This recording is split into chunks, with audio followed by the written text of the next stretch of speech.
Whoa. Very enthusiastic today. Sorry, we're super enthusiastic. There was no missing assets. I don't know what you're talking about.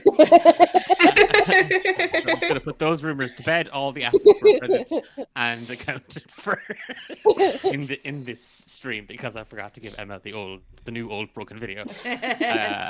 How's everybody doing? How's everybody's Monday been? We're Full good. cast, baby. What did you say? Oh, full cast. Full cast. I thought you said forecast, as in like the weather. Wow. No, this is that other show. Ben's not here, Declan. It's not always about Ben. Yeah, full cast. We're all here. We're all ready to play D&D. I'm gonna preface this with I'm that DM that sends secret notes to players. Yeah. I should have screen recorded Kat's face just to save that for posterity. It turned from secrets to oh god, secrets. What have I done? Why did I get a nat one? Yeah, we're welcome along. If you're new, we are D8 Dungeon, and this is Beyond Horizon's Edge, our fortnightly campaign here on Twitch. I'm Declan, I'm the Dungeon Master, and I am joined by Emma, Eilish, Kat, and Richard. And we are playing, this is Chapter 7, The Wolf Among Us. And normally I would ask the players to do a recap, but since our last chapter was just half the cast, I've briefed the players as to what we were doing. But if you've been following along with the events of Beyond Horizon's Edge so far, you'll know that we've had a slight... we've had several, actually, not just a slight, we've had several restarts to the world. It seems that just when the players are about to get started, about to do something, everything resets itself. And we picked up 2 weeks ago after another one of these resets, and Anam, Reggie, Diara, and Mooney have all just arrived at Canal as fledgling adventurers wanting to be part of the famous Summer Keep Guild. And with Reggie and Anam off on a training drill, it was to Diara and Mooney to assist Eileen on kitchen duties. And that involved annoying the heck out of Eileen, running into some baby pigs, looking for a missing postman, starting a love story, and then rolling a very, very, very, very dangerous nat 1 on a really, really important check. No. And before we dive into it, we have a couple of things to go through at the start. You'll notice that our subs are a little bit different. We are currently in the process of moving from one call hosting platform to another, and that means that we are trying to find a good caption service or subtitle service as well. If you're in chat and you know of one and you're like, hey, no, this is the one that we use, this is the one that we like, this is the one that works for us, let us know if there's ones that you can suggest. We're going to use... It's currently having an absolute heart attack right now. You should have seen what it said whenever you were describing our names. Oh, wow, okay. It's probably not helped by the fact that I speak so quickly as well. I feel so that there probably is that. I feel like I don't do well with Irish accents either, but this one especially. Do you want me to turn it off? Will I turn it off for now? No, it's better than nothing. Okay. Yeah. All right. Okay. But yeah, again, if you're out there and you know of one, head us up because we want to make sure that we have the game is accessible to folks. And there's a couple of other things I'm going to very, very quickly mention. We are currently organizing our annual TTRPG charity fundraiser. Now we organize and participate in a couple of fundraisers throughout the year, but this one is specifically D8 Dungeon. And D8 Dungeon Drive is returning the weekend of August the 3rd and 4th. And we are looking for game masters, we're looking for players, we're looking for volunteers who want to get involved behind the scenes. And we're looking to collaborate with TTRPG creators and small businesses that might want to help donate prizes for giveaways and so on and so forth.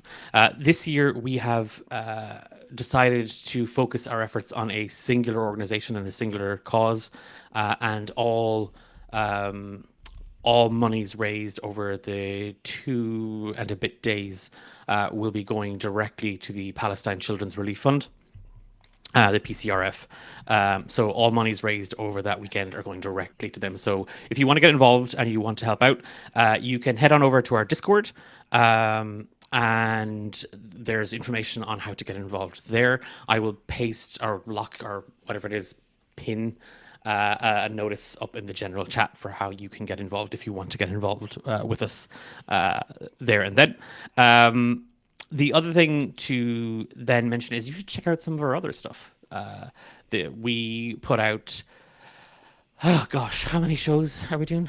Sorry, I say that with such a sigh of, oh Jesus, man. So this is our one of our Monday streams. So this is obviously Beyond Horizon's Edge, starting very, very soon, and I cannot wait. We are returning to Saving Grace, a gothic horror inspired adventure in the world of Romancing the Dungeon.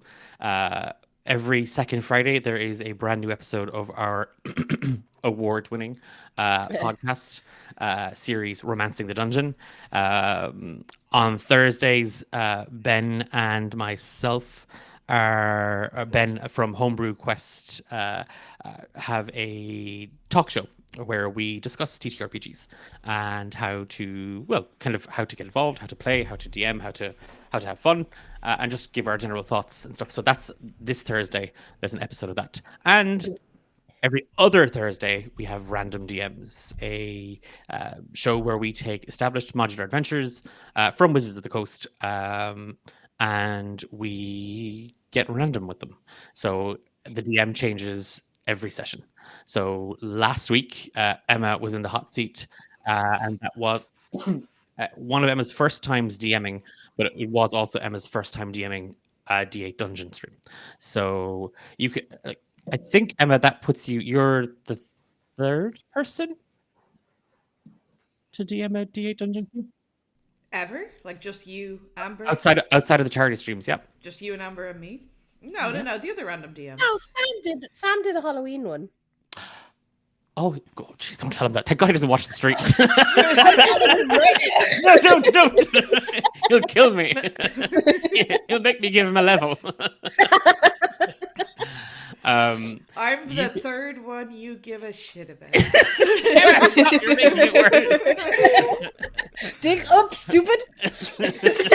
In your face, everyone but Amber.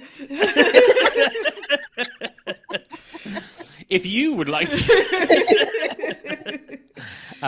But that said, you can check out all those other stuff over on here on Twitch for our live streams, and then our podcast is available on all the big platforms and the little platforms too. Last thing to mention is we have a sponsor, somebody that we work with, who we think is pretty sound. And if you are in need of some dice or TTRPG accessories, stuff for your games, maybe you want to just collect some pins, we totally think you should check out the gang over at Mystery Dice Goblin. And if you use the code D8 at the checkout, you get 15% off your order, and we get a portion of those sales as well. And that comes back to us, and we use that then to pay artists and musicians who we collaborate with to create character art, stuff for the shows, and so on and so forth. So that would be that all comes back to help us create more content effectively. And is there anything else? No, I think that's kind of. And if you're wondering why the hell we were also giddy and gushing at the start there, we just got art. We're working with a new artist this year for Romance of the Dungeon and season 3, and I've just got the next step in the character creation, and I was just very, very giddy. Who did it? Who drew it? We haven't announced anything just yet, but it's class. We might post stuff early over on the Discord. Just saying, we might post stuff early over on the Discord. I think that's all the bits and pieces I have to say and share and do and say. So that's that job out of the way. Now to play D&D, the easy part. And we're going to start on that same evening. And Annam and Reggie, it's been an absolute day and a half. You were woken at the crack of dawn after probably one of the most uncomfortable carriage rides you can quite recall. And Annam, for you, and I want to come specifically back to this, but with barely kind of much time to think and figure things out, you've kind of just been sort of swept into this, and it's been running up hills, clambering over rocks, dodging obstacles in the woods, getting shouted at by Byron. And you can see kind of a couple of the other older recruits are kind of running drills and kind of leading a pack. But Byron had been specifically focused on the pair of you as the newest recruits. And neither of you have had kind of much time to converse or even breathe, for that kind of matter. And that's kind of helped Annam kind of keep your mind focused, because ever since you woke up this morning, it has felt like everything has been unraveling one thread at a time, as if you have found a split seam in a tapestry and you pulled, and now it won't stop coming apart. And every time you stopped to think about it, every time those intrusive thoughts just crept in, you felt that little more lost at sea, lost in that moment. Like, what is this? Like, what the hell is Reggie doing? Why the hell is he acting like this? Why is he not acknowledged? Where are the Knolls? Like, why does Byron keep telling you this is the first day? This is kind of introduction. This is base camp, effectively 101. It's only now that the pair of you have kind of been allowed return to the keep, and it's in the mess hall where you see many of the other kind of members of the Summer Keep Guild have kind of settled in for the evening. Some are kind of chowing down on some stew. Others are over in a corner kind of poring over a map. See a handful are kind of like thrown down in front of the fireplace, reading and kind of singing songs at each other and just having a bit of a laugh. But the pair of you have found yourselves spilled into two large kind of armchairs. Annam, what are you thinking right now? What's going through your head as you watch Reggie ham fist a turkey leg? So I think the opportunity to just buckle down and train and work today has been exactly what Annam needs. That's, for being in such a strange headspace, the ability to have something to focus on to keep his mind off it. But he's obviously unable to escape from the absolute bewildering situation. And so I think now that it's over, and in this moment of calm, he's just staring at Reggie. I think he's just absolutely staring Reggie out. And it's obviously strange because as well as Annam knows Reggie doesn't have a clue who Annam really is now at this moment. So I think that there's a moment where Annam stands up and reaches over as if he's going to lift Reggie, and then he hesitates. Reggie's just, with a mouthful of turkey, apparently, just going to say, "You all right?" Kind of in a defensive way. No. Could I perhaps speak to you in private? Are you gonna try take my food? Because they only give us... Absolutely not. Okay. Here, and I offer my turkey leg. He immediately grabs it. And he'll follow you over. So I'll go out to the training yard. Do you need me to teach you something? Are you feeling a bit like you've got imposter syndrome? Because I'll be here to help you learn whatever you need to learn. Just one moment. I must do something to simply confirm something. It might seem strange, and then I will make it make sense, I promise. And then we have the absolute canon event of Adam destroying the training dummies on his first day. Adam just takes out his axe and lets loose, just wheels on one of the training dummies in a sort of opportunity to gauge his own strength, knowing he wasn't that powerful day one in the guild as a sort of comparison for himself. And he stands there, like, breathing heavily, heaving with the axe held in both hands and looking at Reggie. This almost seems strange. I don't know how to make it not seem strange, but you and I are friends.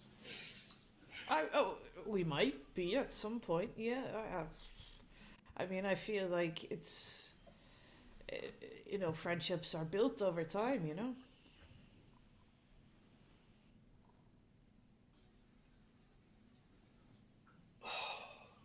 I'm not good with words. You and me and Mooney and Yara, we are friends. Yeah, no, we're in the same group. I have no doubt we'll be friends. We have been friends for years. Okay. And something has happened. Okay. I have woken up this morning as if from a terrible dream. Oh, it's not that bad. And I am witnessing... Oh, so you're still going.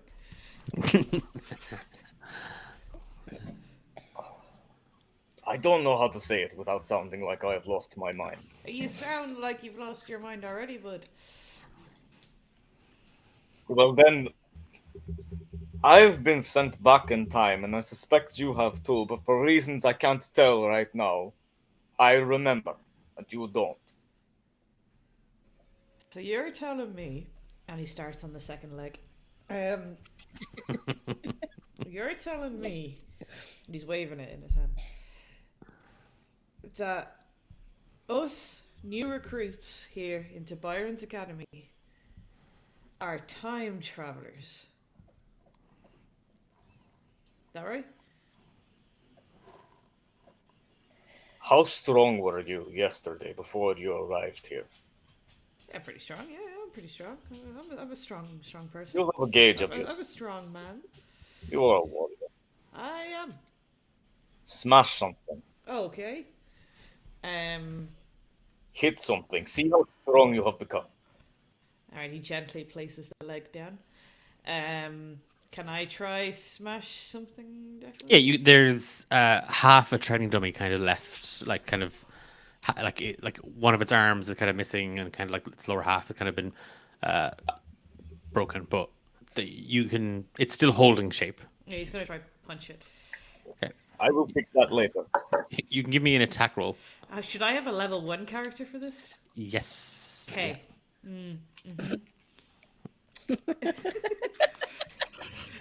Be prepared. I don't have that right now. So, Well, you're just gonna punch it, right? yeah. Okay, so more than likely a d20 plus 3, like because strength is Reggie's kind of main stat. Okay, cool. Have to quickly get dice. I'm not prepared. 12, 15. Yeah, you go up and you punch the training dummy. I mean, it's made of straw and like soft timber, and you go up and you punch it, and you don't. I mean, you didn't take an axe to it the way Anam just did, but you gave it a fair wallop. You hear something break as if you've broken another part of it from the punch. You pulverized the shit out of that there, Reggie. Yeah. He's gonna walk back all cocky and be like, see? Told you I was strong. If pick back up his leg. But were you I feel like you're were trying. you this strong yesterday? Yeah, about the same. Yeah.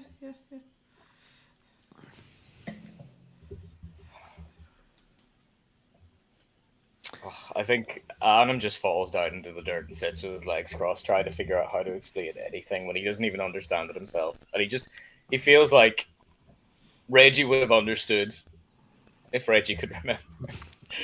Which is just, that's a tautology, it doesn't work. I think We Just- need the Ara and Mooney. one of those moments where I'm going above the table is like, I think even if Reggie did know, I don't think Reggie would understand. Yes. I have no fucking clue what's going on. I'll go ask Diara later. Yeah, I feel like you're trying to test my intelligence, and let me tell you, that might not be my top Stat. stats. Because I don't know Wait, I any have of an my idea. stats right now. I have an idea. Yeah. In about 10 minutes, Byron will fall down the stairs in the main room. People will talk about it for years. Will he be okay? Is he gonna die? Should I help him? He'll be fine. Okay. Tomorrow he will be sick. Because, you know, at his age, it turns into taking a fall. It's not just fall down, you know? He could break a hip. Both of you can kind of hear next to the training yard. You're kind of at the back end of the guild out in the backyard. You can kind of hear a bit of a commotion coming from beyond the fence off to your right, back around the where kind of the hen huts and the pigs are kept near the kitchen. You can hear a bit of a commotion.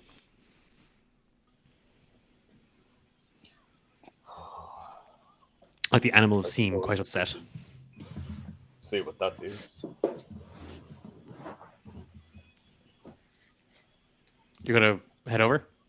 Yeah, I'll get up and I'm like dragging my axe behind it in like a defeated manner. And Reggie following suit. Yeah. Okay. Why Just not? pigs and chickens. It's fine. Yeah. Yeah, seeing kind of he's probably just tired. Like he's probably just not as fit as you, Reggie. Like you've seen it in kind of less capable, less strong folk. When they get that tired, they can kind of get even a bit delirious from it. The poor fella. He'll be grand in a couple of days, and maybe you can train him and show him some moves. You kind of follow behind him, and he does seem a little bit forlorn. And it is that thing of as you approach the fence, and it's kind of chest high on you as you can kind of peer over, and there's a small little kind of gate just further beyond. Lying there in the mud, you see Mooney. Completely unconscious. A couple of the baby pigs, the piglets, are kind of around her, kind of nudging her. And it's that moment where, as Reggie approaches, and you look back at him to look at, and then look back at Mooney squatting down next to her. You see the woman from the cave. You see the crone that appeared. And she's just running her hands through Mooney's hair. And she puts a finger to her lips. And she's gone. I'm just gonna jump over the fence and grab Mooney. She is deathly cold. Like she's covered in mud. Her clothes are wet. The pigs all scatter as you leap over. She's soaked to the bone. Breathing. Yes. Yeah. It's very, very labored, but it's there. Reggie, Yep. we need a healer. And I just run inside. I'm panicking. Am I? Diara. And Reggie's gonna run towards Diara. Have we conversed at this point? You would have in the We know yeah. each other before, though, right? Like we were pals. Oh Before yeah, we joined. met on the road. Yeah. Yeah. Yes. What's up? Are you a healer? I mean, I have a first aid kit. Yeah, great. Come on. Okay. And we're gonna head in to follow Adam. It's that thing, kind of, Reggie, as you kind of barrel into the kitchen, and you just see Diara kind of bent over the counter.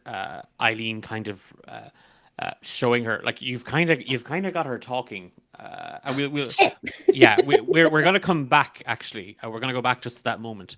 Okay. And Diara, it's the thing of, you've made some black nettle tea, and the Eileen is now kind of lost in preparing scones for the morning, and she's kind of teaching you. It's just trying to show you kind of what she's doing, and making sure that you get a good flour on the surface, but not too much flour because you'll just ruin the whole thing.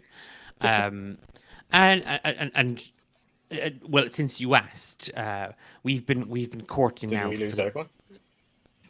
No, I'm still no. We've been courting now a good 6 years. Wow, that's Right. a long time for Well, courting. You don't want to rush these things. Apparently not. No, that's wise. And what about yourself now? I saw you now, and the little hairy fella. Oh no, he's like a little brother. I don't see the family resemblance there now, if you don't mind me saying. Metaphorically speaking. Oh, right. Okay. Well, look, there's plenty lads now in the village that'd give a girl like you a chance, maybe. I met Barney, Bert, Brian. No, I can't remember his name. The guy in the shop. Bernard. That's it. Yeah. Oh. No? Well, he's a bit odd, that fella. Yeah, I kind of got the sense he was a bit. So maybe the You two know. of you would be a good match. You strike me now yourself there as a bit. As a bit odd. Well, a bit, look, as my nan would say, a bit funny. Right. Yeah. Never thought of myself as funny. I mean, depends on people's sense of humor. At that point, as Eileen just coughs the driest cough ever, a bit of flower catching, Reggie barges in through the door. And again, you see his boots are covered in muck, and he's hollering for a healer. Okay. Yeah, I'll follow him out and be like, what is happening? I don't know that much about healing magic. Eileen kind of waddles out after you as well, like, because she's not wanting to miss out on whatever commotion. The drams. Oh, for the love of all that. Anything to get out a bit of work these days. And she kind of points down at Mooney.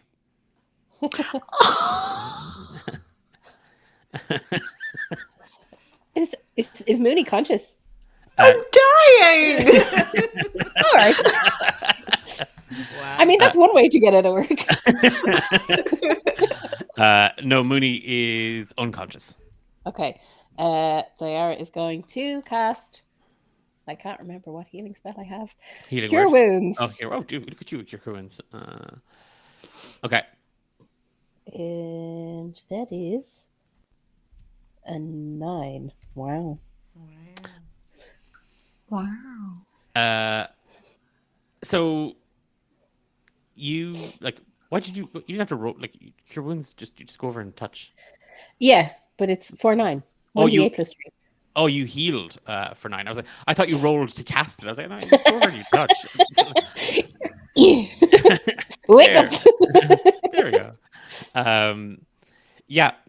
So, Diara, you move over to Mooney, and you place just a hand on her, and the first thing you notice is how cold she actually is. How long is she out here? Like, how wet is her skin? How wet is the fur? Like, it's like the body, a human body shouldn't be that cold. Like it's not natural, and memories kind of come flooding back to you, of kind of funerals and stuff like that, and it's really awful thoughts that kind of bubble up as you pull on the magic, but there's nothing. And you feel it. You actually feel the energy. You draw on it around you. And as you push it towards Mooney, as you kind of direct your energy kind of towards her, you feel it just, it's like water down a plug hole. It's just gone. What? It didn't work. Why didn't it work? She's gonna kind of Wha- slap Mooney's face a little bit, like gently, just like trying to. What happened? What do you mean it didn't work? It didn't work. it again. She. It's like there's a wall. I can't wake her up.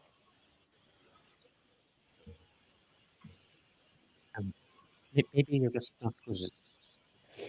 No, I know when it like I would know if it didn't work. Like if I did it wrong. I did it right. It didn't work. Hang on. And Eileen's going to go over and she's just going to, you see her just pinch Mooney right under the arm. Like it's that sort of like, grand aunt pinch that they do, like if you weren't paying attention. She like right under, and she doesn't flinch. Oh gods. Okay. I'll get Byron. He'll know what to do. And she grabs her skirts and she pulls them up and she kind of heads in. She runs back into the house, into the keep. It's just the So- four of you. Should we move her? What happened? I think I will whip off my big heavy cloak and wrap it around Mooney to try and warm her up. And I'm staring at the Ara now like I did Reggie inside, just trying to figure out anything to say.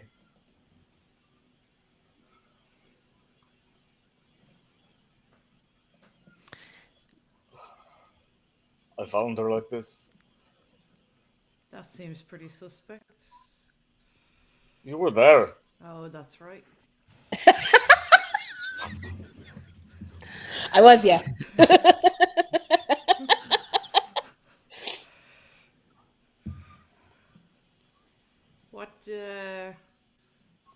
What's wrong with her? It's like she's not there. No, she's right here. No, I know that, Reggie. I can see her, but like her essence. Kat, did you get my other message on I Discord? did, yeah. That's fine. I just wanted to check. Give us a sign, Kat. I mean, Mooney. It's really strange, Mooney. You can see them. You can see Redmond and Diara and Annam. They look very strange. What you recognize isn't so much their physical appearance. It's more than that. It's the essence of who they are, who they have always been, who they could become, and as you focus on that, you see them. You see them here and now. Gosh, you see yourself, and it's that thing of the one constant, the one unchanging thing is you. You have always been Mooney. You will always be this person, no matter what. And it's one of those things where you kind of almost lose yourself in that there is both nostalgia and comfort in that.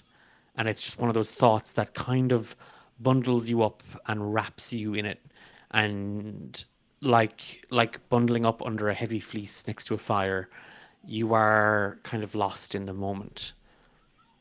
And you hear them, they're trying to pull her back. They're trying to pull her into this space. And it's that thing of where you kind of you hesitate because you're like, no, I'm here, I'm fine, I'm okay. It's okay to just be this. This is okay.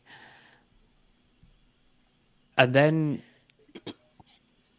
there's something coming. There's something in the dark. There's something beyond, just beyond the edge, that you feel drawing closer. It's all of the feelings of comfort and warmth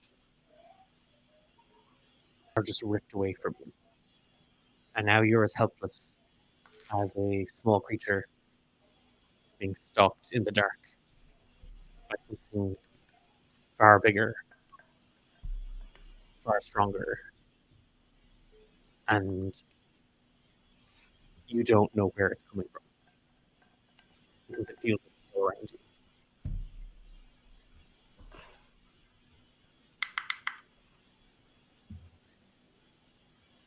As you, Dara, just give Mooney just another kind of tap on the face,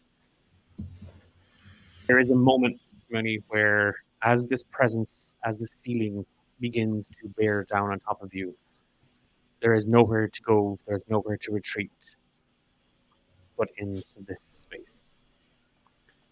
And as one foot steps in, almost an invisible hand reaching out to grab you and to pull you back, as your eyes just burst open and you feel the rain and you feel the cold and you feel the heavy cloak on you and you can feel Annam's arms lifted up and Dara's taps on the face, and the words bubble up before you have a chance to even think about what they mean. Oh my god. I've been told to say this and I don't know what it means.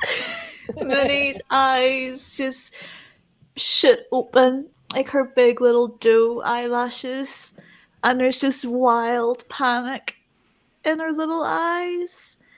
And she reaches up and she just grabs Diara because she's the closest, and she says, "Oh my god.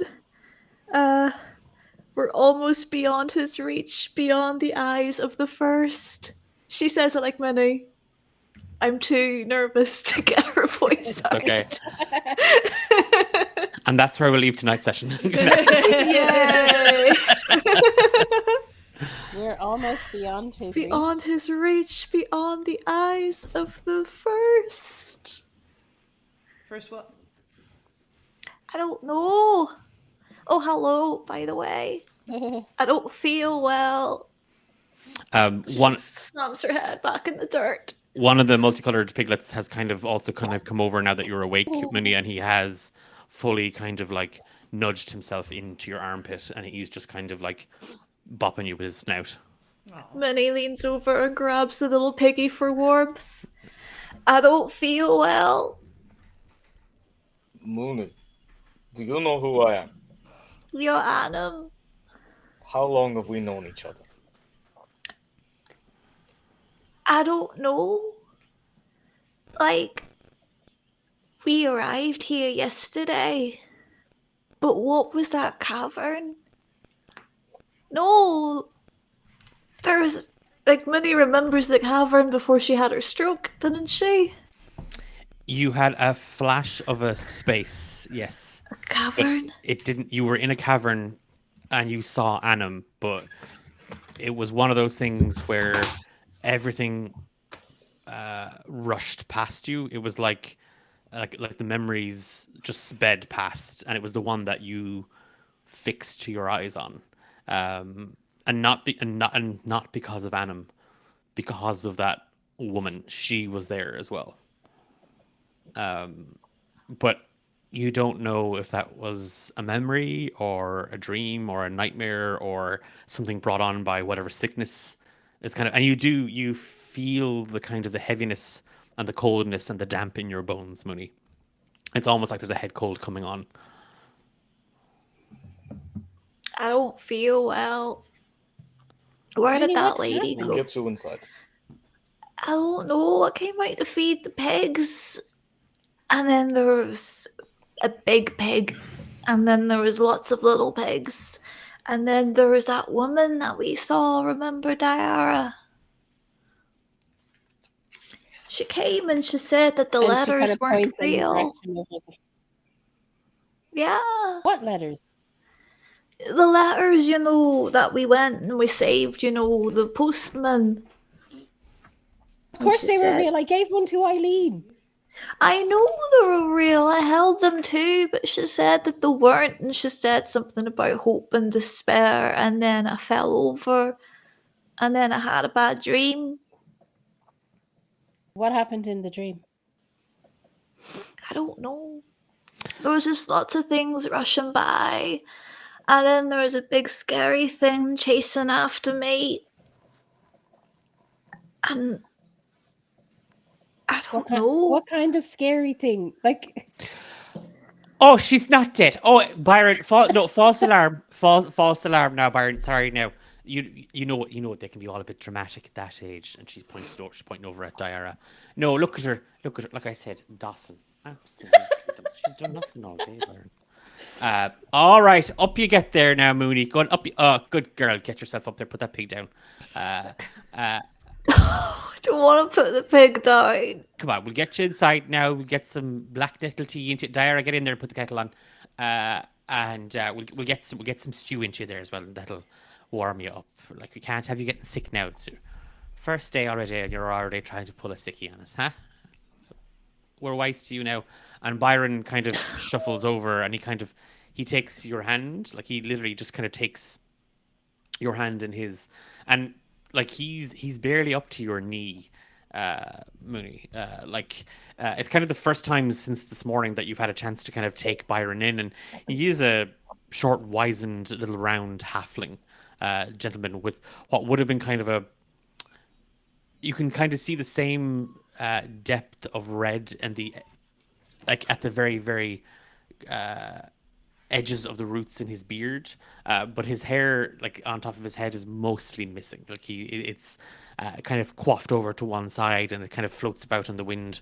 But it's that same sort of rusty red as Annam, and he gives your hand kind of a squeeze. Oh, you're all right. You're all right now, Mooney. You're all right. You're probably just overexerted yourself. First day, trying to prove yourself, huh? You're right. We'll get you in now, and Eileen there will take care of you, and she'll have Diara fix you up a plate of stew. Right. In you go now. In you go. Right. And Do you know who that lady was, Byron? Minnie describes her.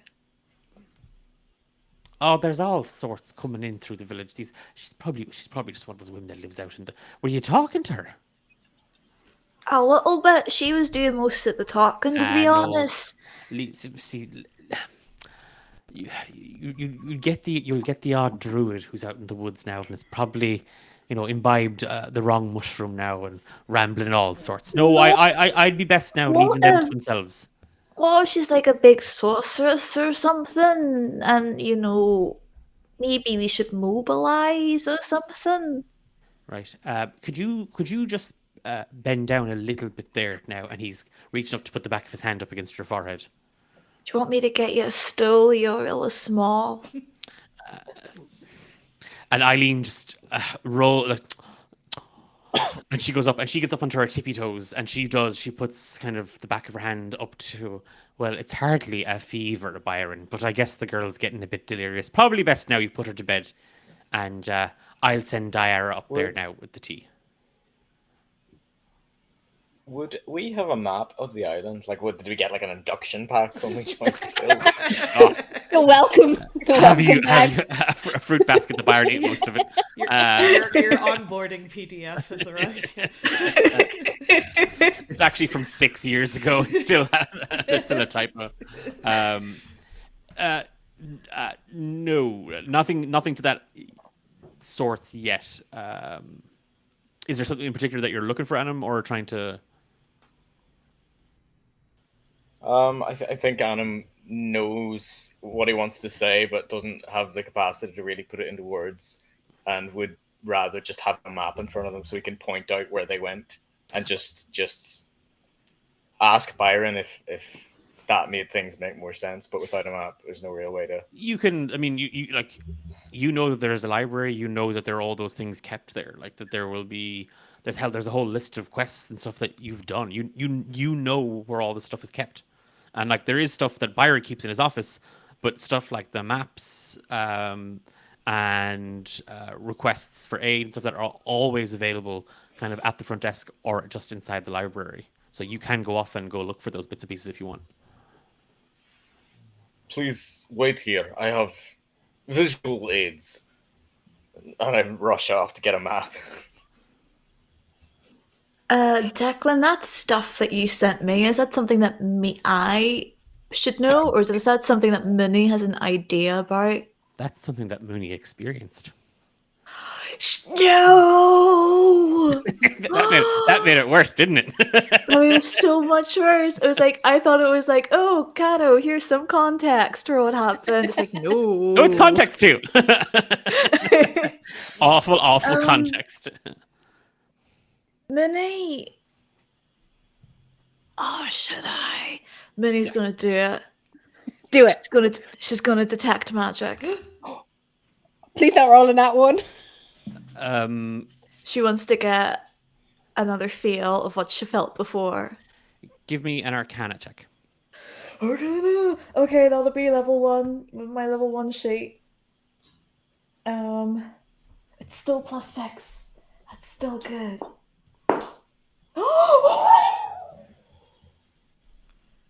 I swear, and Holy Mary, Mother of Ghost, it was a natural 1. Really thought she was going to say 20. So did I. I thought it was a 7 till I looked closer. No, is that a 7? No, it's a 1, baby. Is that a 1 or a 7? That's a fucking 1. So, Annam, you rush off to find a map to get something, and a couple of the other recruits are kind of bulldoze past them, kind of like, watch it, and people are like, wait, what's he doing? And like, as you kind of root through kind of stacks of stuff, Mooney, you see Diara being busy making tea. Byron is talking to Reggie, just kind of like figuring a way out that they might be able to mobilize you up the stairs kind of effectively, and kind of again, Byron's using this as a teaching opportunity and like what to do in the event of a fever and if you were in the wilds, and he's running all these random scenarios past Reggie, and it all of it becomes kind of white noise to you. Like it does. It's that thing of, hang on, you know when you have a thought and it's there, it's at the front of your mind, and you reach for it, and I don't know, maybe I've described it something like no one else feels, and I'm going to sound crazy, but when you reach for it, like because obviously everyone visualizes themselves reaching for their thoughts, and you just feel it kind of just vanish or like just slip. You have that same sensation of it's there. There's something beyond the noise. There's something else here in that energy. It is not just the magic of firebolt or cure wounds, and you feel that residual energy from Diara. That's part of the white noise. There's something else beyond it, and as you reach, and it's that thing of, and Regimond, Diara, Byron, and Eileen all literally watch you sort of just reaching into the air. Like it's just that thing of like your hand is just reaching out for something. Oh. You all right? Yeah. Oh no, I was just wondering. Like I just said, oh, and I was like, oh god, what happened now? Did we lose somebody? Richard disappeared. Oh, as you no, he's still here for me. Yeah, still here for me, Yeah. so- Yeah, just you. Weird. It is that thing, Mooney, as you just reach out for it. That presence reaches and grabs you by the throat. Oh, not again. Give me a death saving throw, please. Oh, brilliant.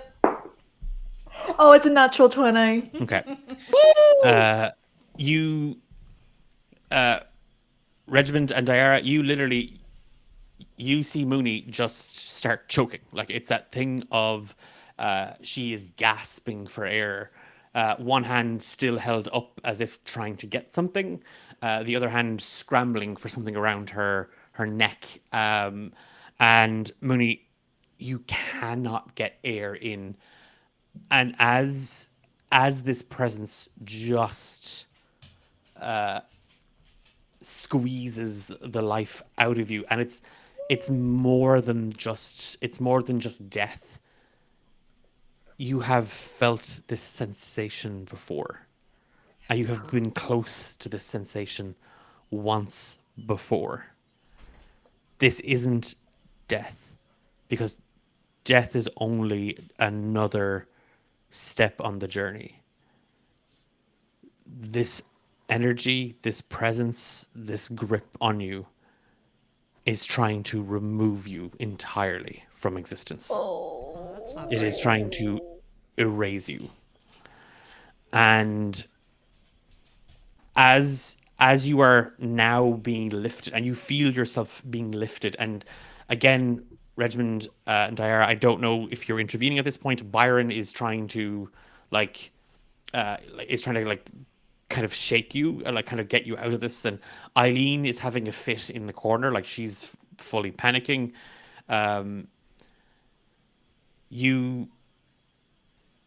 You can literally feel the pressure building up behind your eyes as it's not letting go. Like it is squeezing and holding tight.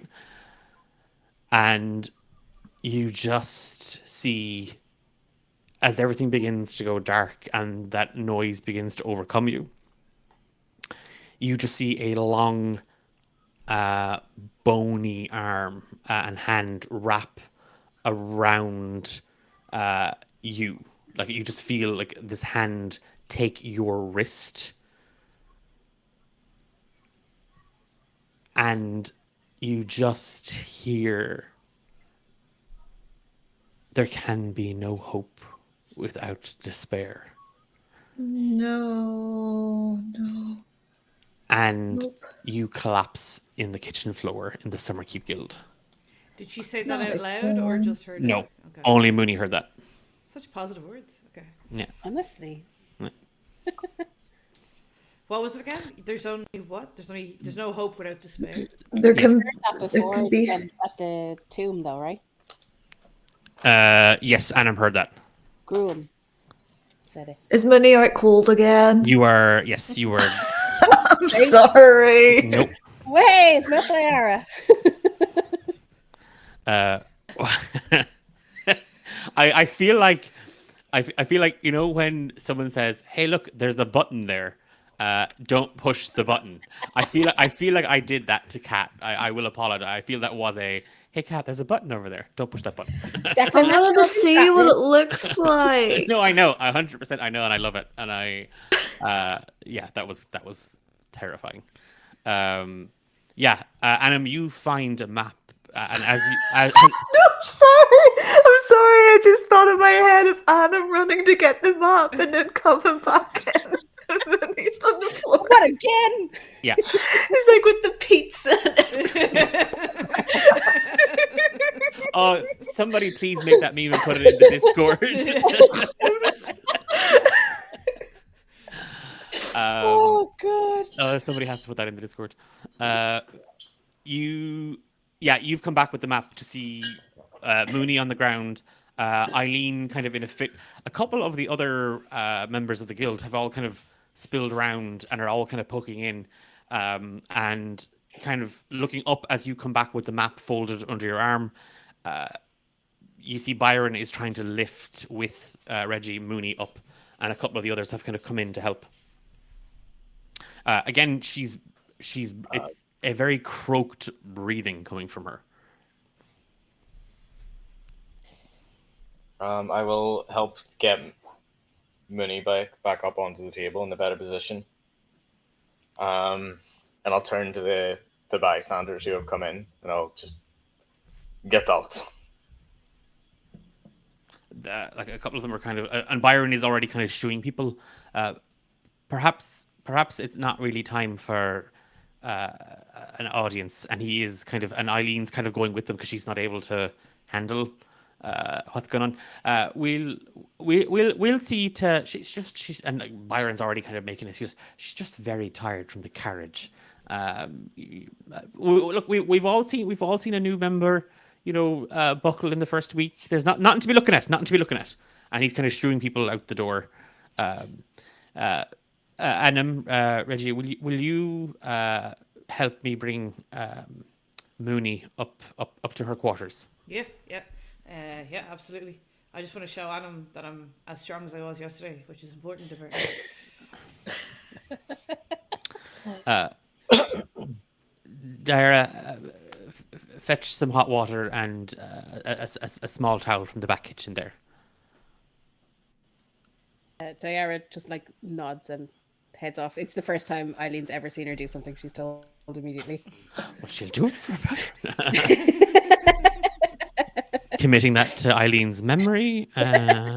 Someone has to be in danger or peril. Tell Byron to tell Diara what to do via Eileen. It is, I think, like Byron leads the group of you up with Mooney kind of up the stairs, and a couple of the others kind of offer to help, and a few people are like, oh, I read about this sort of like exhaustion, and like, oh, I've got some hurt. So a few of them are kind of trying to help. All the while, like there are kind of some looky loos kind of all staring in. You are led upstairs. Byron almost slips. Like it's that thing of like he almost slips and he catches himself in that moment. It's like, we've changed history. No. And Diara, like kind of following Byron, you're kind of leading the guys towards the room. You're let in, and you place Mooney on the bed. Best now we kind of let the old woman get a bit of rest. Dara, if you need anything now, you give us a holler.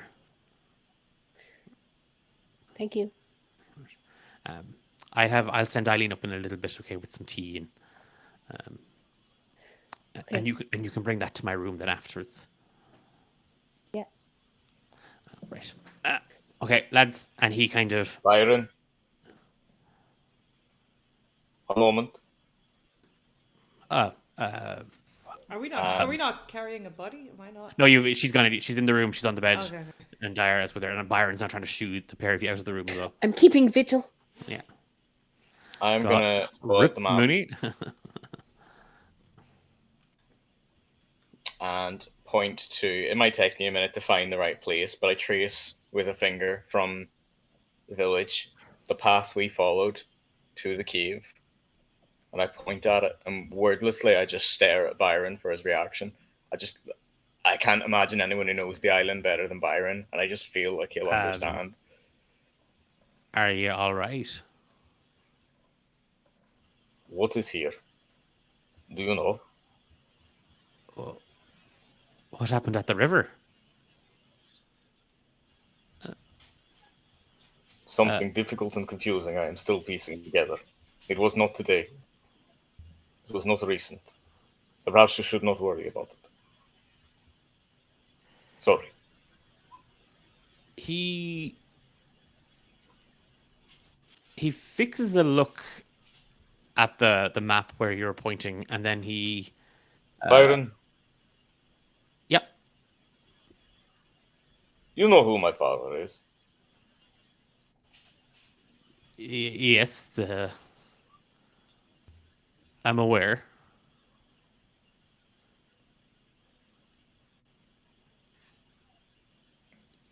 Your reputation precedes you, lad. Are you upset about the young girl? She'll be fine. She'll be fine, Adam. Don't worry yourself about those things. I'll have Eileen go up and take a look, and if she's still feeling a bit peaky, we'll send in for a healer from the village. There's a couple that we might be able to have come visit her in the morning if she's still not 100%. Now, mind you, you're looking a little peaky yourself. What's rule number 3 of our training regime? Don't break the training dummies. That's rule number 1.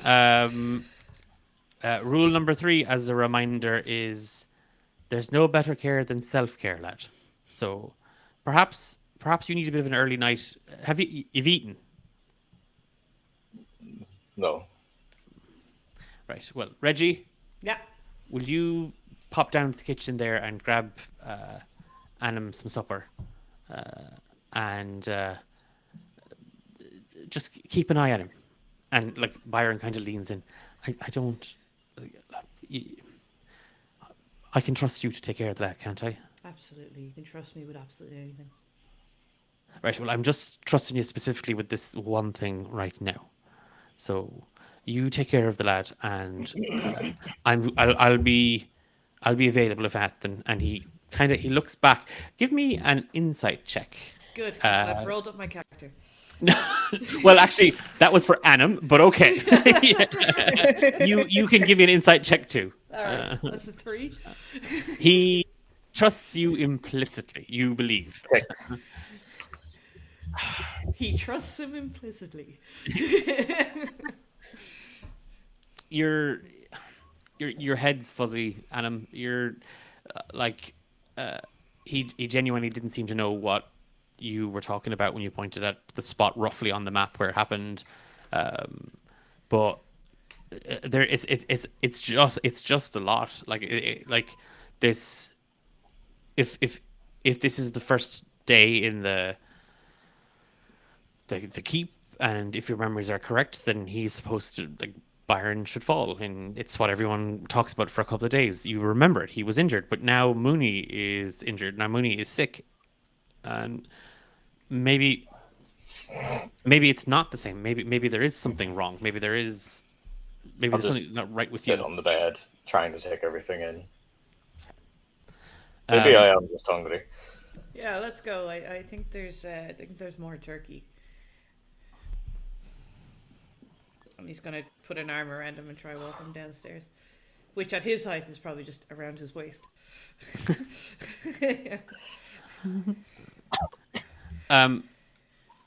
At this point, with the exception of Mooney, who's unconscious, Dara, are you staying with Mooney to kind of keep an eye? Yeah, I mean, considering how quickly she came back to consciousness without me really doing anything the last time, I wouldn't want her to wake up on her own, because essentially in our heads we're still only there a couple of days, right? A day.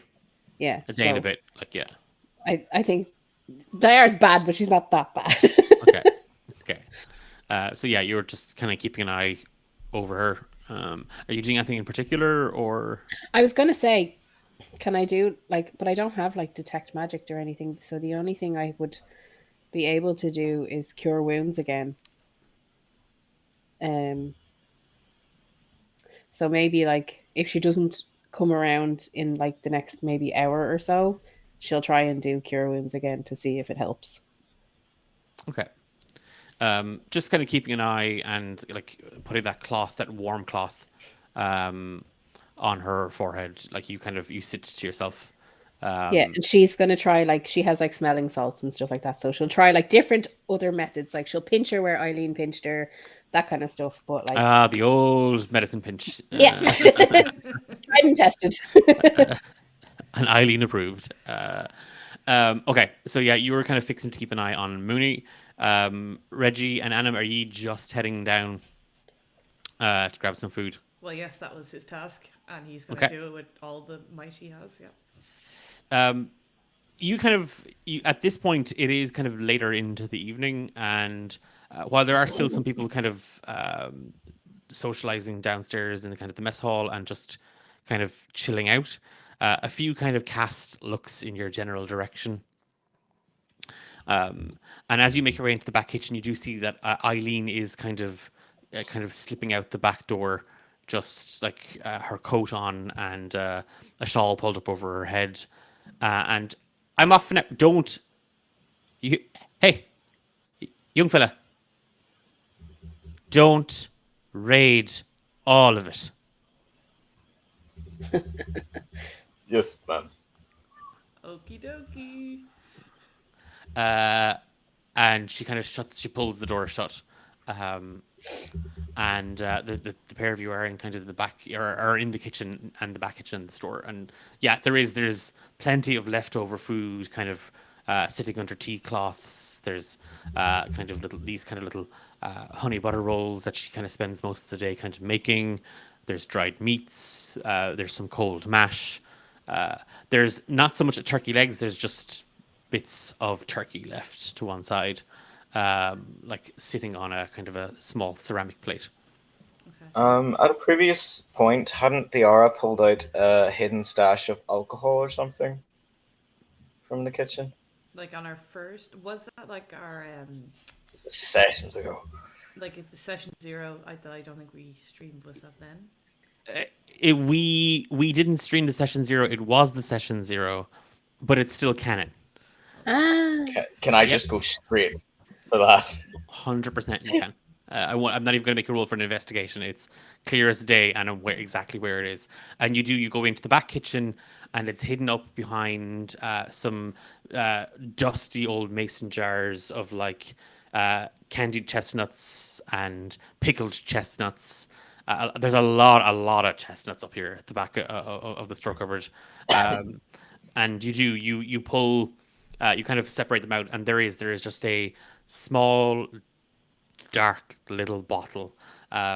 It is covered in a film of dust, but you can see small little handprints on it, and the cap even feels a little tacky, like where some of the liquid, when maybe last imbibed, had seeped around, and you can still kind of get that little thing. But you've found a small little shoulder of whatever the hell this is.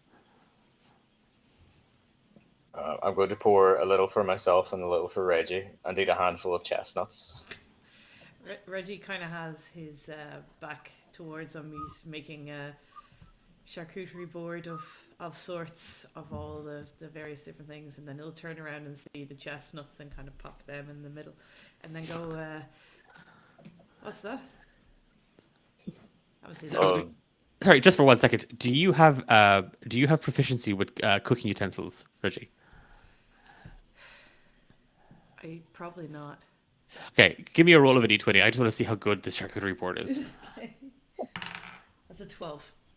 It's pretty freaking decent. Like it's like you haven't sculpted anything out of it. It's it's not like a piece of art. Yeah. But you actually have. You've kind of it's everything has its place on the board, and yeah, it is. It is even that thing of like he was always weirdly good at these stupid things. Like he has just a knack for like. And also, why? Like when you just could eat from the bowl, why? But anyway, it is that thing of as you untwist the cap, and oh god, the taste! It's this.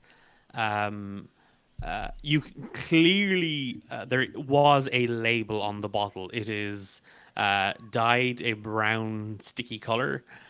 You can see where the faint outline of the words, and it's just golden sour bramble brandy. And as you take Ace, it's as thick as molasses as you feel it kind of, and it coats the back of your throat, Adam, as you take the first kind of drink of it. There is a warmth to it that sort of courses through you, and then it hits your belly, and then everything feels very hot. It's that sort of like, oh, like you've just had some very, very raw alcohol.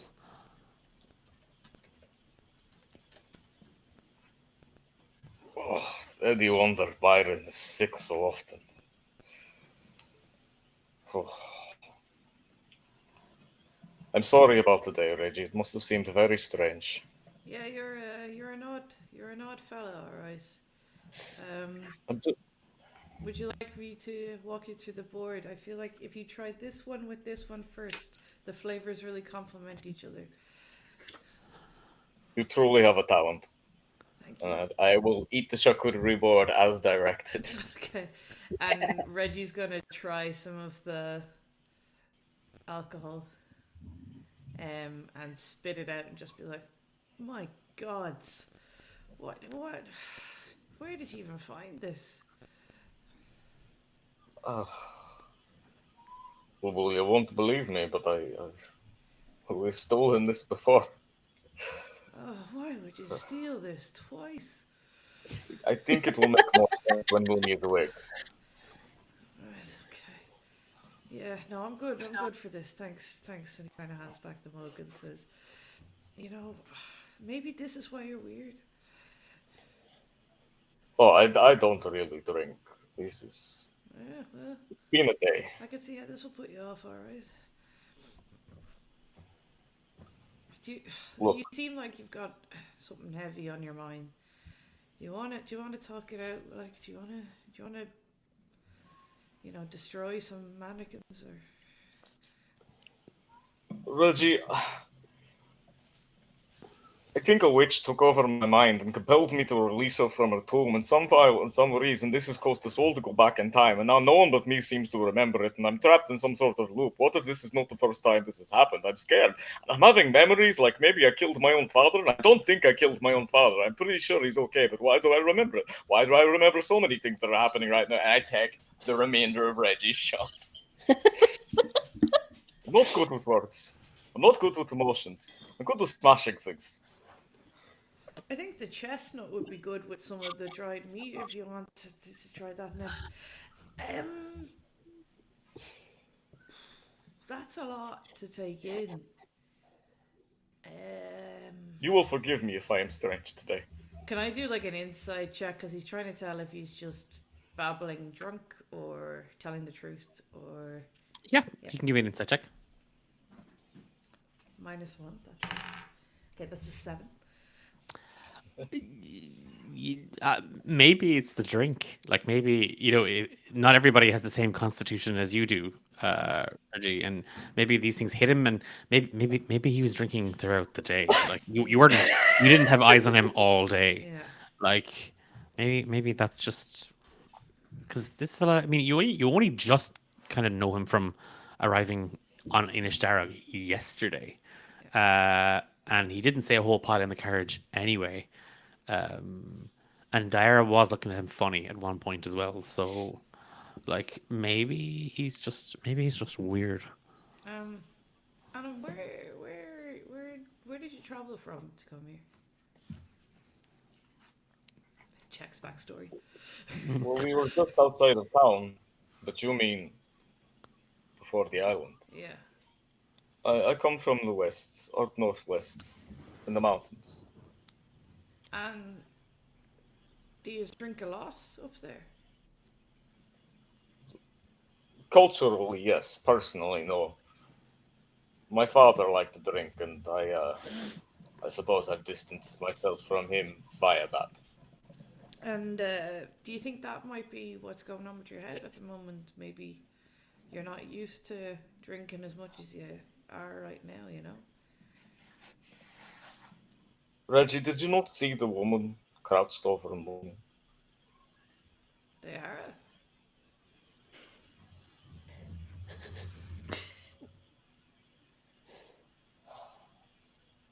Perhaps we should all talk in the morning. Maybe I will feel better after some sleep.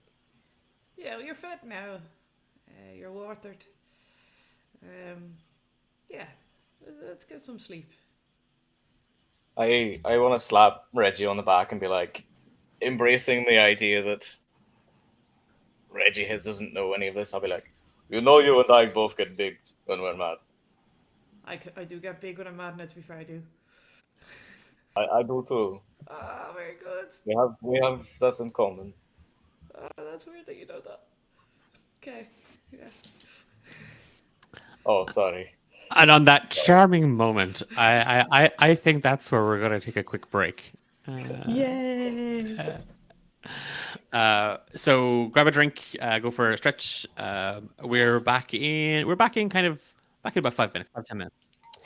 Fabulous. See you in a minute.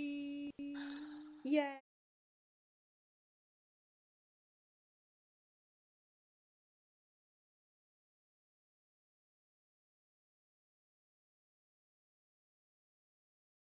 Hi, we're Horde of Tales. We're an EU-based actual play Twitch channel.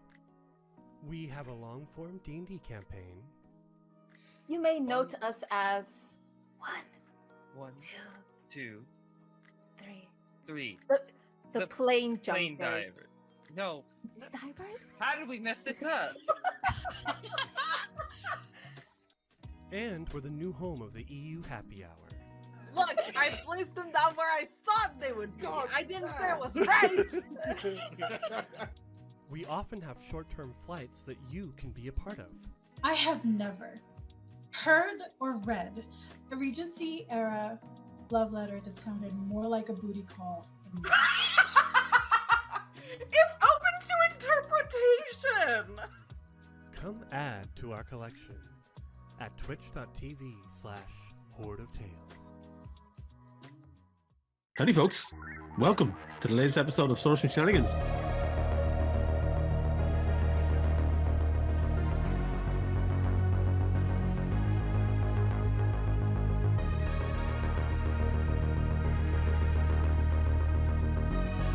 You haven't seen any cows, have you? Once.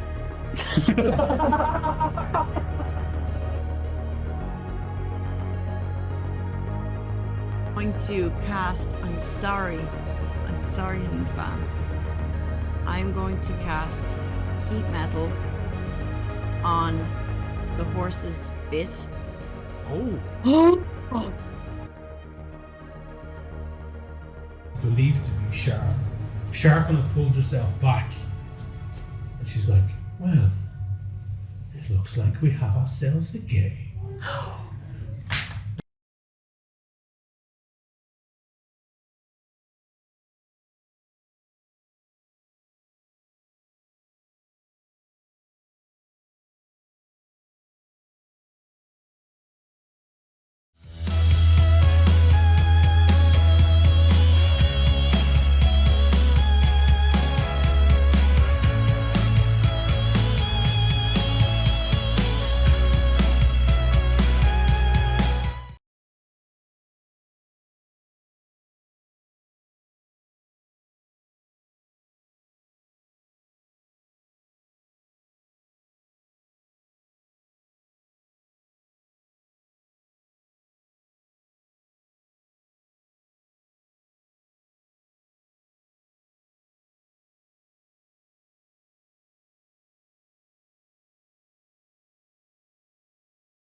And now Casper starts meowing. Like Casper literally starts meowing just as we start to go back. Yay. Good for you, Casper. You do you, buddy. Welcome back. If you are, hopefully everybody had a chance to have a quick stretch, reflect on existence, and have a drink of water. That's really all we do in those breaks. If you are just joining us, then you will have missed out on Mooney collapsing not once, but twice in this stream. We have a very, very he's not drunk, but a very definitely confused and trying to numb himself to the world. Annam, we have a man whose belly is full of not one, but 2 turkey legs, and has displayed potential for the art of charcuterie in Reggie. And we have the ever vigilant Diara wondering how soon she can leave her patient to go hang out down in the mess hall. She's getting really hungry, to be fair. She's getting real antsy. Those turkey legs smell delicious. And there's none left. Eileen's, Fucking Reggie. Yes, Eileen's going to blame Reggie. Is there anything anybody else wishes to do? Sorry, I need a slug of tea there. Is there anything anybody else would like to do before I kind of do my DM? Make us cry. Yeah, before I make you all cry. Other than like have some food and kind of go to bed and maybe sleep off the worries of the world. Yeah. Diara will just go and check in with Eileen and Byron and let them know that there's been no change. Oh, Eileen's well gone. Like, Eileen's down in the pub telling everybody absolutely everything that happened. And by the way, she paints you as the worst, Diara. Like, you're probably the worst recruit that she's had in years. Even though Mooney does even less. Oh yeah, but Mooney. Now, to be fair to her, like Mooney probably collapsed because you were so incapable. That's the way. It was my fault. That's the way she's spinning it. All the while, Mrs. Wall is listening. She's like, "Is this the girl that Bernard was talking about?" Oh. And we start to see some parts of the world reform themselves naturally. we should do. Some things are just destined. Yes, you are destined to be hated by both Eileen and Mrs. Wall. Or just all of Declan's NPCs. No, just those two. No, just those two. Byron likes you. Okay, great. And I'm sure I'll make an NPC eventually who does like you. Outside that, Bernard loves you. What are you talking about? Okay, great. Yeah, there you go.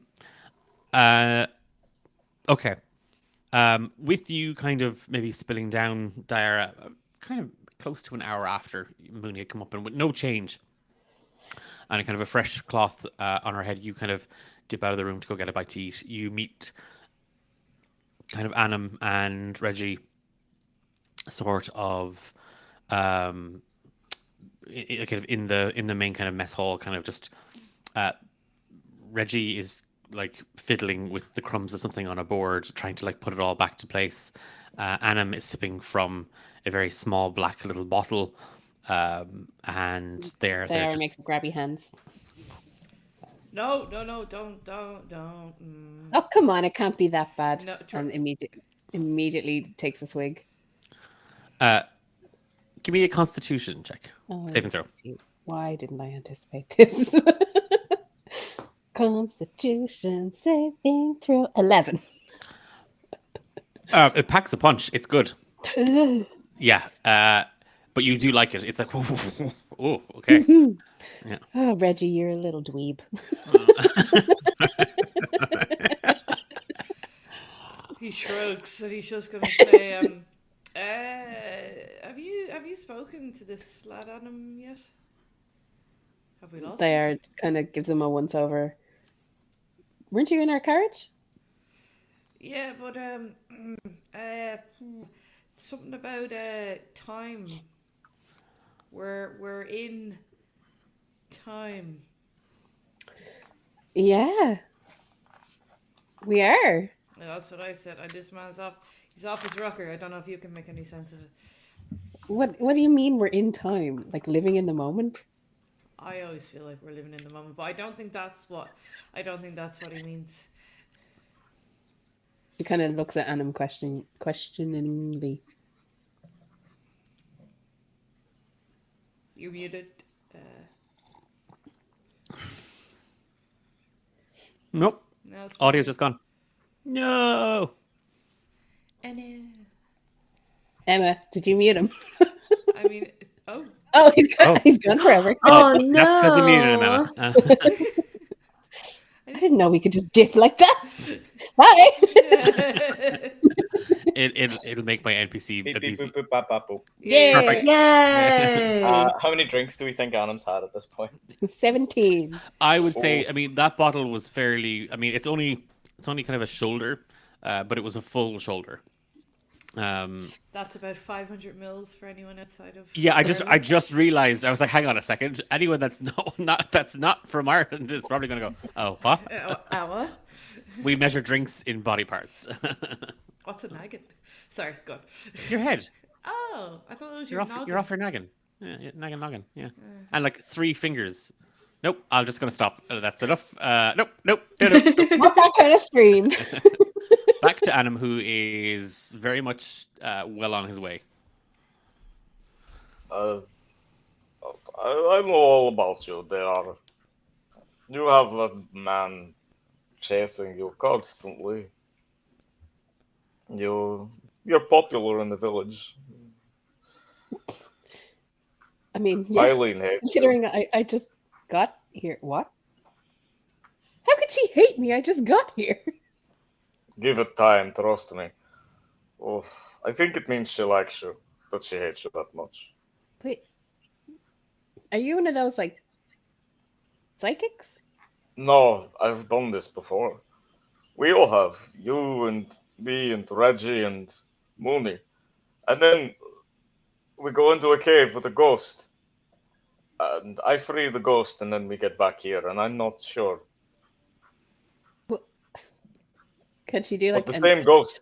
I saw the same witch, ghost, lady, person sitting over Mooney when she was first unconscious. And then... Hold on. What did the lady look like? And then she's going to describe the woman she saw in the field. Yes. I knew she was a weirdo. A couple of people that are all sitting around that are still kind of there near the fire kind of look up and kind of look at you, and it's just like, fucking newbies. So what, you think she might put a curse on us? Wait, you believe him? I think he's just a bit drunk. No, I saw her too, and I hadn't even drank anything yet. You see? This morning. And Mooney saw her in the village. And I guess she put a curse on Mooney or something. Am I the only one who hasn't seen her? I feel a bit left out. I mean, you probably will. Yeah. Maybe she's waiting upstairs for you. No, that's scary. I don't like that.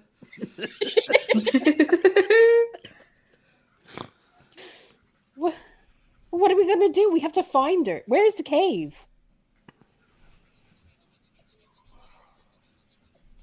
I don't think it's a good idea. But I What's can't the describe alternative? why.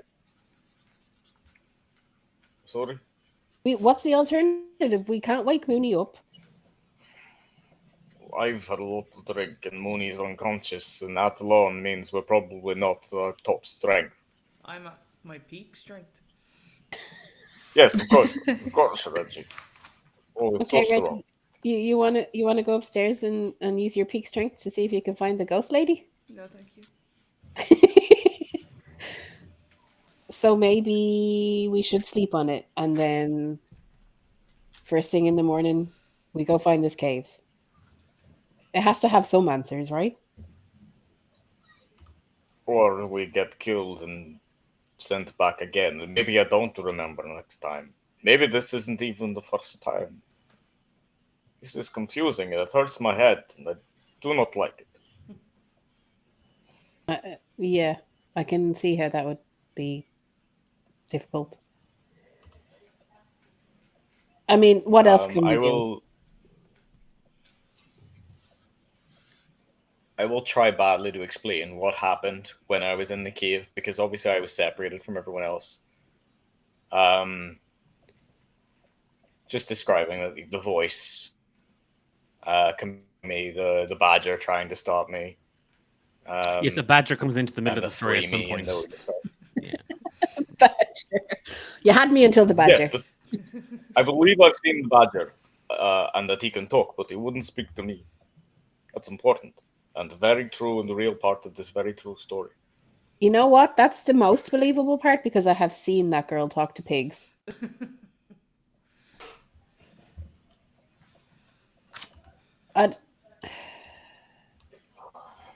So it's all very ominous, but I highly doubt we're going to find answers here, just sitting around. I think Should we Adam has a point though. Like, I'm tired. He's drunk. You're tired. Mooney's unconscious. Should we try get her awake, maybe? What do you think I've been doing for the last hour? I don't know. Okay. As this conversation, as ye sit there and you listen to Anim tell his story. Mooney. No. Not me. It's very, very strange. You wake up and you find yourself sitting in a stone room. And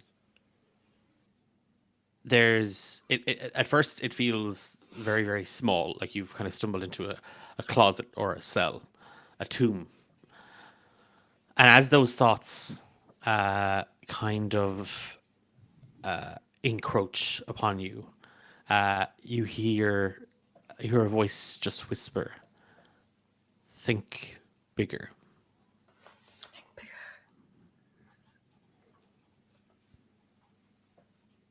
Oh, Minnie looks around. Does she recognize anything? What's the biggest space that Mooney can think of? A field where she grew up in, full of sheep. That's where you find yourself standing. You find yourself standing. You're not quite sure if it's twilight. You don't know if you're between the dawn and the night, and the evening and the night, but it's that weird moment where the sun is kind of suspended and you just see this brilliantly orange and pink and blue and yellow sky, and just these rolling streaks of clouds just splashed across the sky. You see the faint outline of stars. You can smell the sweet grass just being blown all around you. There's the bleating of sheep in the distance, and just for miles and miles beyond Mooney, you watch as the walls fall away and you just see this open meadow. Oh, does she see the sheep? Yeah, they're literally it's very weird. There's a field full of sheep. Just like when you turn, like it's almost like that turns with you. It's like you keep wanting to see them. They are there. She's gonna slowly and happily make her way towards the sheep. Just her arms outstretched, just feeling like the little grains of like stalks of wheat as she goes. It's very strange. You can feel those things. You can feel the grass, and it's cool beneath your feet, and you can get the whisper of the scent on the air that kind of catches in your nostrils.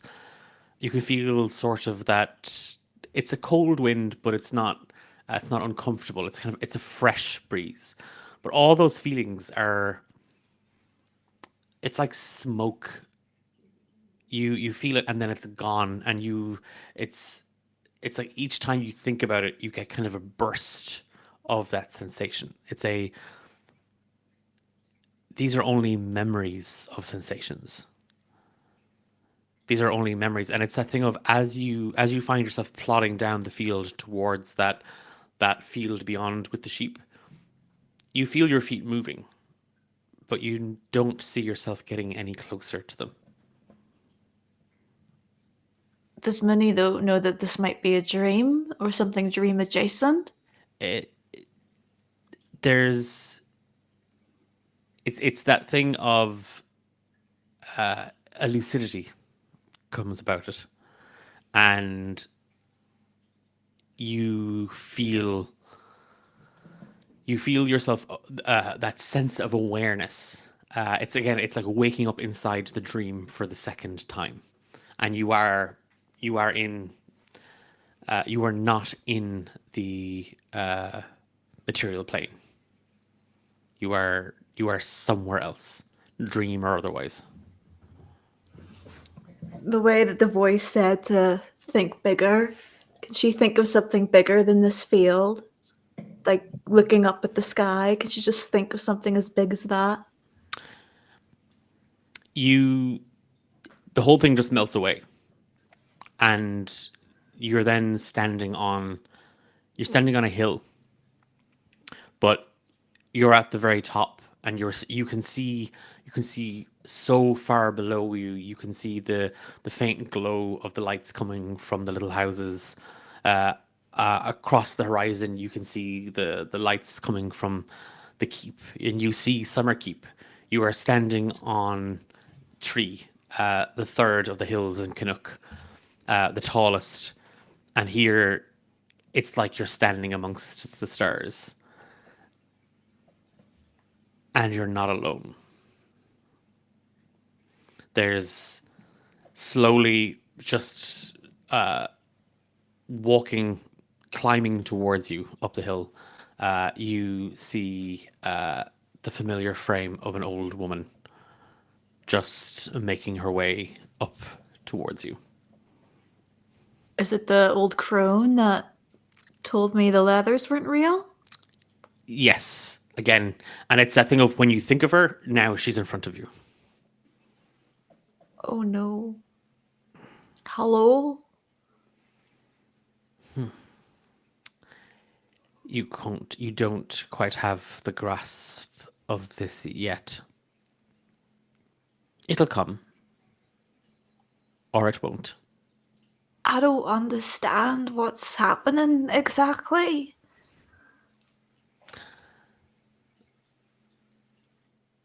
It is beginning to unravel.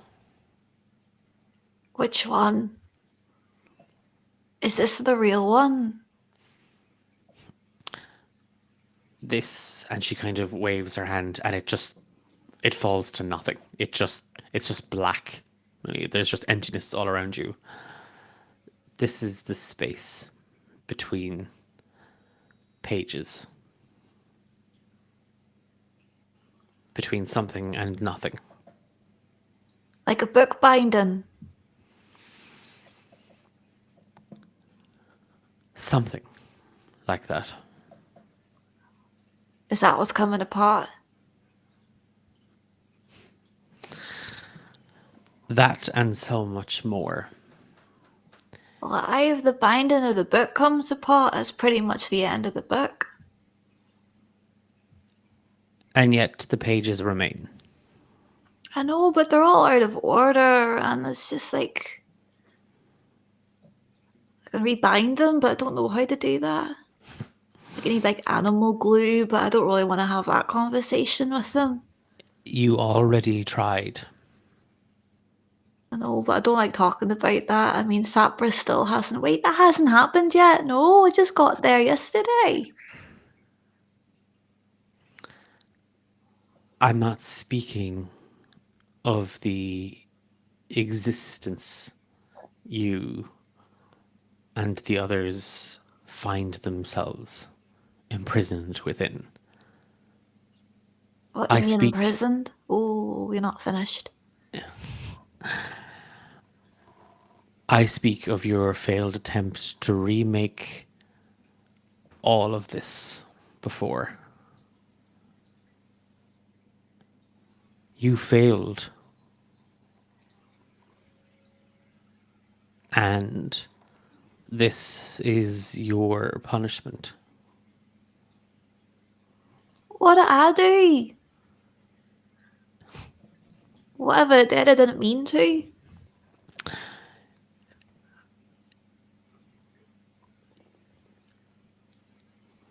You and the others cannot leave without hope. What about And- despair, though? She puts her hand under your chin, and your eyes meet hers, Mooney, for the first time, and there is nothing there. It is just two voids where her eyes should be, and yet you feel something staring at you. You feel something looking deep within you. You speak of despair. And she leans in. Know me by my true name, Essence Thief. I am Groom, mother of the forlorn.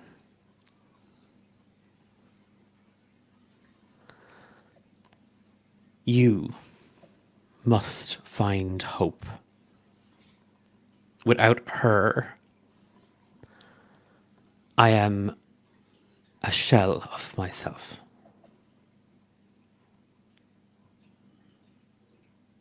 She is lost. But if you manage to find her, then we together can save destiny.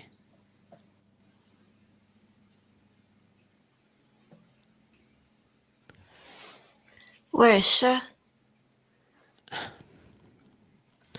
I have been searching.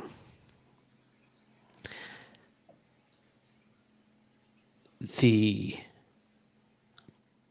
space you find yourself in, Mooney, it is crumbling. You have...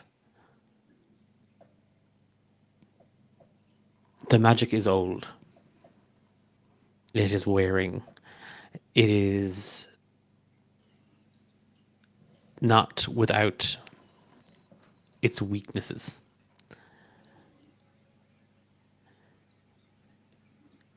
We do not get to try this again.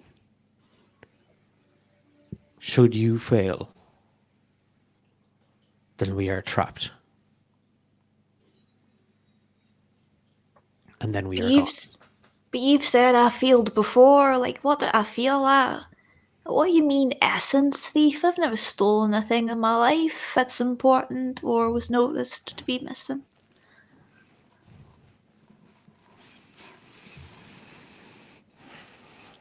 Find hope, Mooney.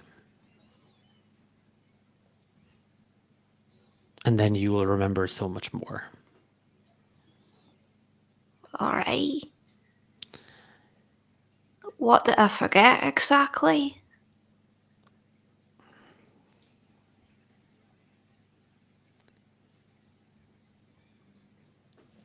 She takes a step back from you.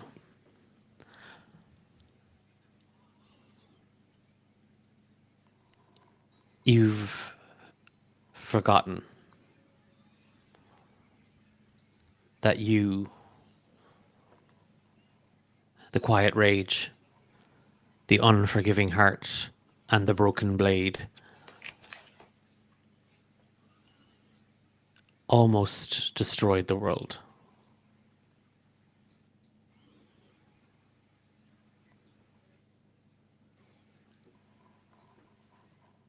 Annam remembers.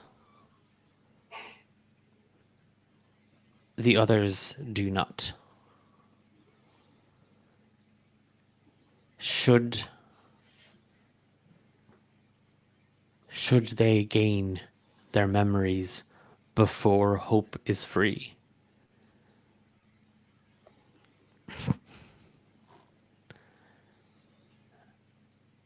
All will be lost.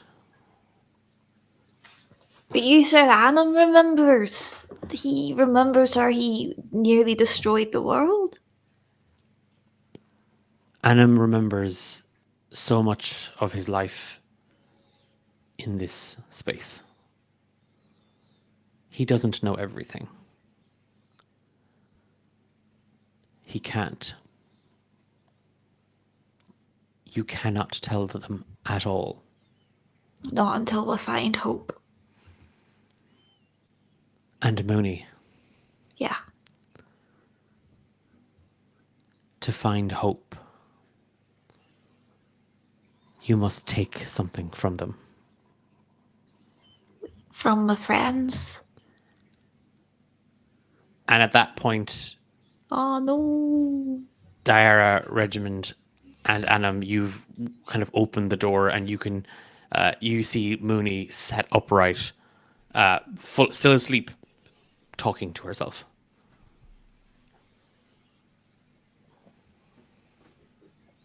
Do we hear what she's saying? No. And that is where we're going to leave the session. No, stop it. No. Yep. I know I normally we go to 10:30, but I feel like that is a good point to leave it off. I reckon. I feel. Plus, it's not a stream unless Declan leaves it on a weird, annoying story cliffhanger.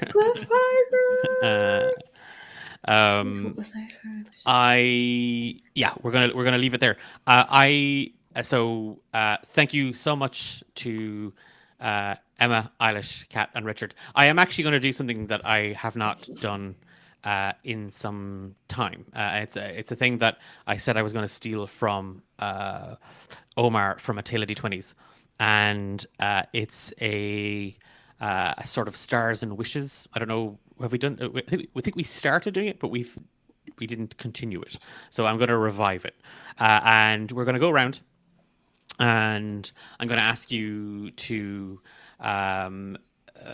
Is there somebody in the session you think that just absolutely knocked it out of the frickin' park? Was there a moment that you were like, that was class, I loved all that, that you want to just highlight? And then what's your wish for the story? What's your hope for where it's going to go in the next episode, where it might go? So I think we'll start with Eilish and we'll work around. And then Eilish, you pick the next person. I'm obviously going to give mine to Mooney because she had to handle all of that on her own. And I feel like Kat doesn't get to deal with the ramifications of knowing things that nobody else knows very often. So the consequences of my actions. Yeah.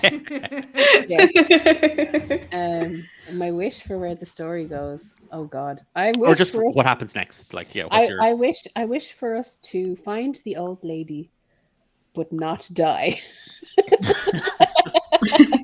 Oh, you get one or the other in my world. I wish for us to not die. Damn it. Wasted. Okay. And Emma should go next. What do you call it? Star? Was it? Star, yeah, your star. I'll give my star to Richard for remembering that we stole alcohol in a session 0 because I can't remember what we did at the start of this episode, so that was wildly impressive. So yeah, definitely that. And what I hope to happen is I hope we find hope, and before me and Eilish figure out what in the hells is going on. There's Anna spilling all those details. I'll nominate Kat. Okay. My star goes to Richard for Adam's little crisis trying to get Richmond to remember, with also bonus star to Richmond because he's just so funny. Reggie with the bonus star. And then Richard. Mine goes to Emma because Reggie took all of that in stride, still found time to perfect the art of charcuterie, and was just so strong the whole time. Yeah, he's so strong. Two turkey legs. I think the word is dumb, but okay. I know it'll fix you. A turkey leg. It's like I suppose I hope that it turns out we're in the Matrix and this is actually all just a Matrix analog. Oh, yeah, okay. Actually, Kat, I would not hold it past. Kat, you didn't give your wish of what you hope will happen. Oh yes, yeah. Well, this time last campaign, by this point we had a fun beach episode during our crisis. So I don't think that's coming. I think Minnie knows too much. Oh, it's But a I different can kind of hope- beach episode. Click, click. Oh god. You know, in the Sweeney Todd movie where Johnny Depp and Helena Bonham Carter are just sitting on the beach. Yeah. Me and Minnie, while everyone else plays.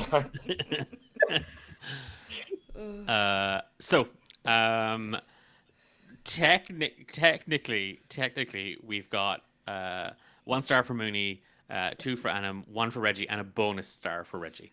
But we can't be throwing around bonus stars. However, bonus star to Reggie?